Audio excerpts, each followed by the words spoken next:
দর্শক স্বাগত জানাচ্ছি চ্যানেল 24-এ।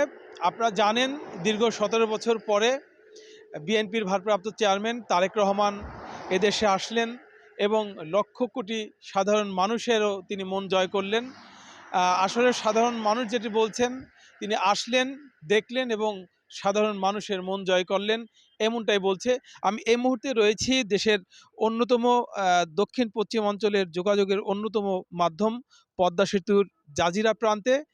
আসলে এই জাজিরা প্রান্ত দিয়েই কিন্তু দক্ষিণ পশ্চিম অঞ্চলের প্রায় 21টি জেলার মানুষ আসলে যাতায়াত করে, যেখান দিয়ে আসলে বিভিন্ন জেলার মানুষ যাতায়াত করে। আজকে খুব ভোরে আমরা লক্ষ্য করেছি এখান দিয়ে এই বিভিন্ন জেলার মানুষ কিন্তু তারেক রহমানকে এক নজর দেখার জন্য রাজনৈতিক এবং বিভিন্ন অঙ্গনের মানুষ কিন্তু তারা আসলে ঢাকা গিয়েছিল।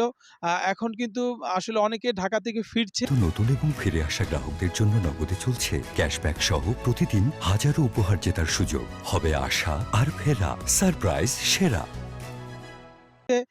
এবং তারা অনেকেই তারেক রহমান কে দূর থেকে হলো এক নজর দেখতে পেরেছে। এটি তাদের জন্য একটি সান্ত্বনা। আসলে এখন থেমে থেমে মানুষজন আসছে এবং এই পথ দিয়ে যাচ্ছে।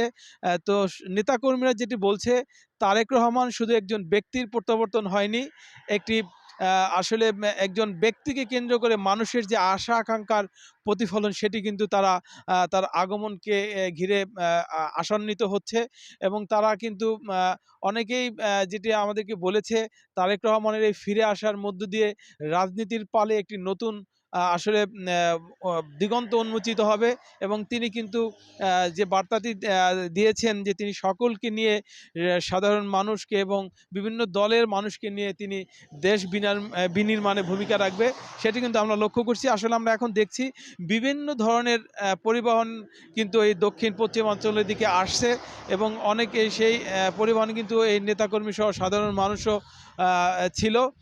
আসলে এই দক্ষিণ পশ্চিম অঞ্চল থেকে শুধু সড়ক পথে নয়, নৌপথেও কিন্তু অনেকেই ঢাকা গিয়েছিল, যারা এখন ফিরে আসছে।